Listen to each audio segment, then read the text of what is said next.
अय्यूब अध्याय 42। अय्यूब का पश्चाताप और पुनर्स्थापना।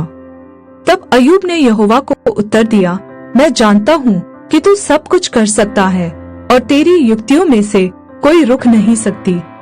तूने मुझसे पूछा, तू कौन है जो ज्ञान रहित होकर युक्ति पर पर्दा डालता है? परंतु मैंने तो जो नहीं समझता था वही कहा, अर्थात जो बातें मेरे लिए अधिक कठिन और मेरी समझ से बाहर थी, जिनको मैं जानता भी नहीं था। तूने मुझसे कहा, मैं निवेदन करता हूँ, सुन, मैं कुछ कहूँगा, मैं तुझसे प्रश्न करता हूँ, तू मुझे बता। मैंने कानों से तेरा समाचार सुना था, परंतु अब मेरी आंखें तुझे देखती हैं। इसलिए मुझे अपने ऊपर घृणा आती है और मैं धूलि और राख में पश्चाताप करता हूँ। अय्यूब का घोर परीक्षा से छूटना। और ऐसा हुआ कि जब यहोवा ये बातें अय्यूब से कह चुका, तब उसने तेमानी एलीपज से कहा, मेरा क्रोध तेरे और तेरे दोनों मित्रों पर भड़का है, क्योंकि जैसी ठीक बात मेरे दास अय्यूब ने मेरे विषय कही है, वैसी तुम लोगों ने नहीं कही। इसलिए अब तुम 7 बैल और 7 मेढ़े छाट कर मेरे दास अय्यूब के पास जाकर अपने निमित्त होम बलि चढ़ाओ। तब मेरा दास अय्यूब तुम्हारे लिए प्रार्थना करेगा, क्योंकि उसी की प्रार्थना मैं ग्रहण करूंगा, और नहीं तो मैं तुमसे तुम्हारी मूर्खता के योग्य बर्ताव करूंगा, क्योंकि तुम लोगों ने मेरे विषय मेरे दास अय्यूब की सी ठीक बात नहीं कही।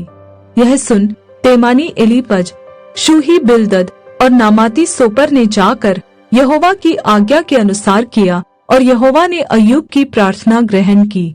जब अय्यूब ने अपने मित्रों के लिए प्रार्थना की, तब यहोवा ने उसका सारा दुख दूर किया, और जितना अय्यूब का पहले था उसका दुगना यहोवा ने उसे दे दिया। तब उसके सब भाई और सब बहनें और जितने पहले उसको जानते पहचानते थे, उन सभी ने आकर उसके यहाँ उसके संग भोजन किया, और जितनी विपत्ति यहोवा ने उस पर डाली थी, उन सब के विषय उन्होंने विलाप किया और उसे शांति दी, और उसे एक एक चांदी का सिक्का और सोने की एक एक बाली दी। और यहोवा ने अय्यूब के बाद के दिनों में उसको पहले के दिनों से अधिक आशीष दी, और उसके 14,000 भेड़ बकरियां, 6,000 ऊँट, 1,000 जोड़ी बैल और 1,000 गधियां हो गई। और उसके 7 बेटे और 3 बेटियां भी उत्पन्न हुई। इनमें से उसने जेठी बेटी का नाम तो यमीमा, दूसरी का कसिया और तीसरी का केरेन हपुक रखा। और उस सारे देश में ऐसी स्त्रियां कहीं न थी जो अय्यूब की बेटियों के समान सुंदर हो।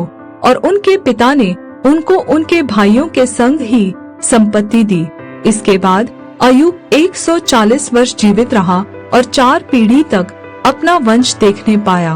अंत में अय्यूब वृद्धावस्था में दीर्घायु होकर मर गया।